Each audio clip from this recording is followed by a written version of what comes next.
जहां से पीछे मुड़कर देखने पर यादों और अनुभवों के ऊंचे ऊंचे टीले नजर आते हैं। गुजरे हुए अनगिनत वसंत और पतझड़ नजर आते हैं। अपनी गलतियां समझ आती हैं तो बहुत सारे पलों की मीठी यादें गुदगुदाती भी हैं। अब पंडित जी सोचते हैं कि अगर वक्त रहते जिंदगी की समझ और जीने का सलीका आ गया होता तो शायद और बेहतर तरीके से जी लेते। लेकिन जो बीत गया उसका क्या कर सकते हैं। अब तो जो और जितना बचा है उसी को संभाल के सही से रख लें तो सुकून से आंखें बंद कर पाएंगे। इधर उनके ब्लॉग के जरिए कई तरह के लोग उनसे जुड़ रहे हैं। कई दूसरे ब्लॉगर्स भी संपर्क में आने लगे हैं जो बिल्कुल अलग विषयों पर लिखते हैं।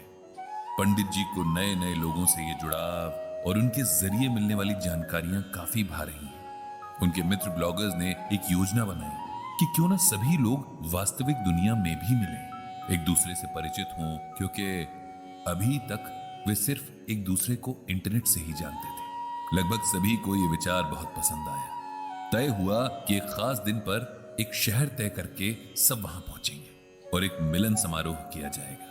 पंडित जी भी इस कार्यक्रम में पत्नी के साथ शिरकत करने के लिए बहुत उत्साहित थे।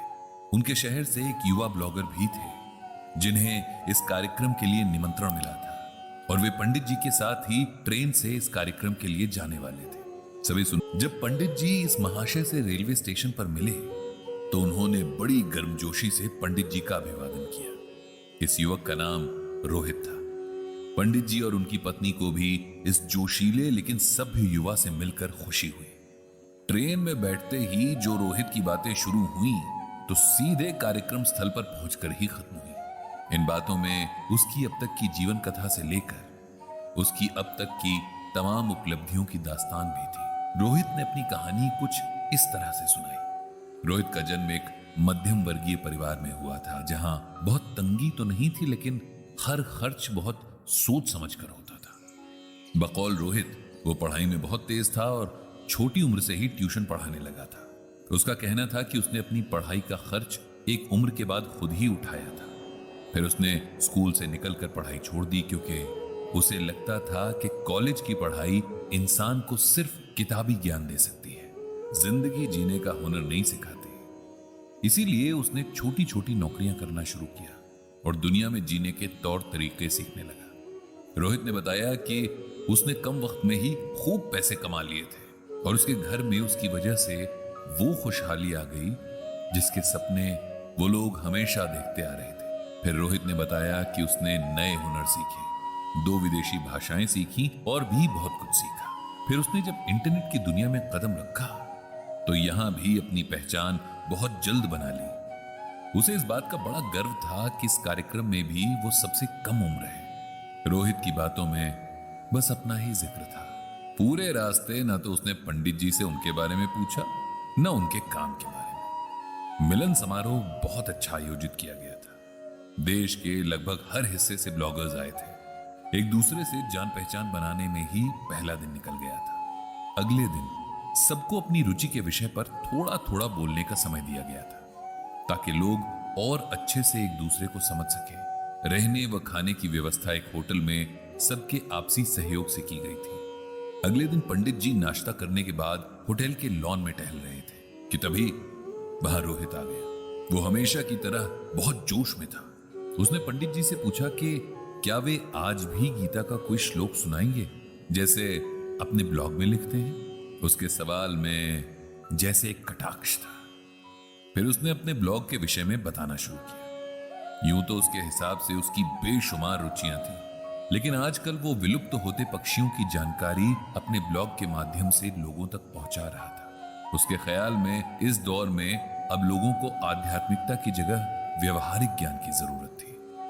पंडित जी ये सब सुनकर बस मुस्कुराते रहे क्योंकि उन्हें एक बात समझ में आ गई थी कि रोहित को अपनी नासमझी की वजह से अहंकार हो गया है।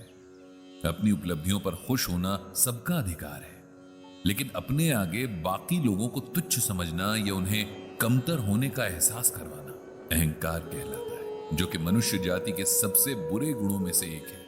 इसीलिए पंडित जी को लगा कि रोहित को इसका एहसास करवाया जाना जरूरी है ताकि वो समय रहते इस अवगुण के जाल से बाहर निकल सके। और अपनी प्रतिभा का सही उपयोग कर सके।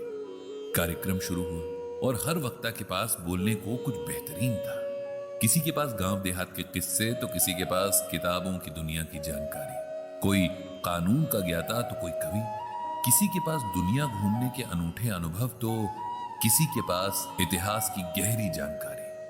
हर कोई अलग अलग संघर्षों से तप कर बना हुआ जिसे वो बयां नहीं कर सकते थे, लेकिन सब जानते थे कि बिना जीवन के उतार चढ़ाव देखे लोग इतने अनुभव नहीं समेट सकते। इसी तरह पंडित जी की भी बारी आ गई।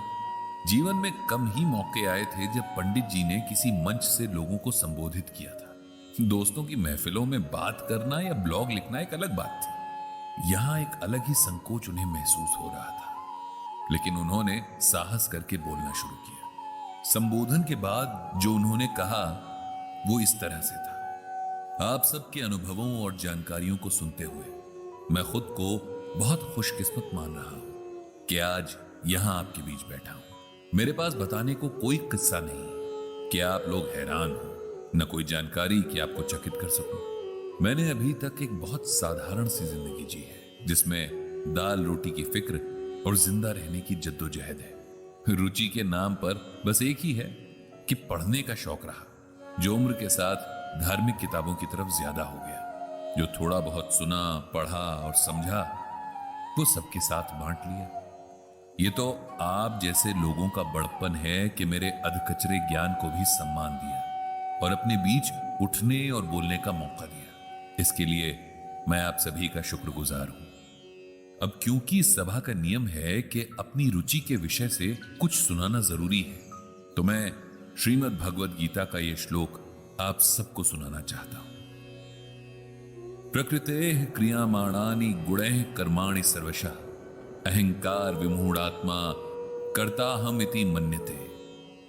इस श्लोक का अर्थ यह है कि संसार की सभी गतिविधियों को प्रकृति के गुणों द्वारा किया जाता है, लेकिन अज्ञान में आत्मा शरीर के साथ झूठी पहचान से बहकती है, खुद को कर्ता मानने लगती है।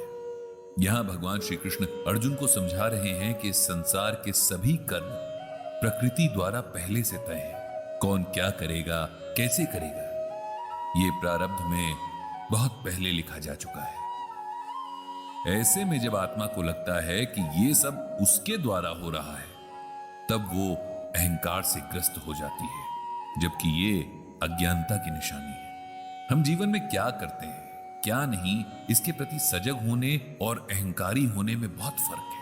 अपने कर्म के प्रति सजग होना हमें सफलता और शांति देता है, लेकिन उसके प्रति अभिमान या अहंकारी होना हमें दुख देता है, अपमानित भी करवाता है। यह जीवन का ऐसा सच है जो यदि हम समय रहते समझ लें तो कई दुखों से बच सकते हैं। प्रकृति से हम इसके अनेक उदाहरण सीख सकते हैं। जितना ज्यादा फलों से भरा पेड़ होगा, उसकी टहनियां उतनी ही झुकी होंगी। विनम्रता सबसे बड़ा गुण है, यह हमें सही मायनों में इंसान बनाती है। पंडित जी द्वारा इस श्लोक की सुंदर व्याख्या सुनकर सबका मन प्रसन्न हो गया। शायद रोहित को भी उसके अहंकार का एहसास हो गया। यह हो सकता है ना भी हुआ हो, लेकिन जिसने भी इस श्लोक को एकाग्रता से सुना, इसका अर्थ और संदेश समझ गया था। इस तरह बहुत सारे अनुभवों और ज्ञान के साथ यह मिलन समारोह समाप्त हुआ। वापसी में रोहित एक बार फिर पंडित जी के साथ ही था, लेकिन इस बार वो उनसे गीता ज्ञान समझाने का आग्रह कर रहा था। पंडित जी ने मन ही मन भगवान श्री कृष्ण और भागवत गीता को प्रणाम किया और सबकी बुद्धि प्रकाशित करने की प्रार्थना भी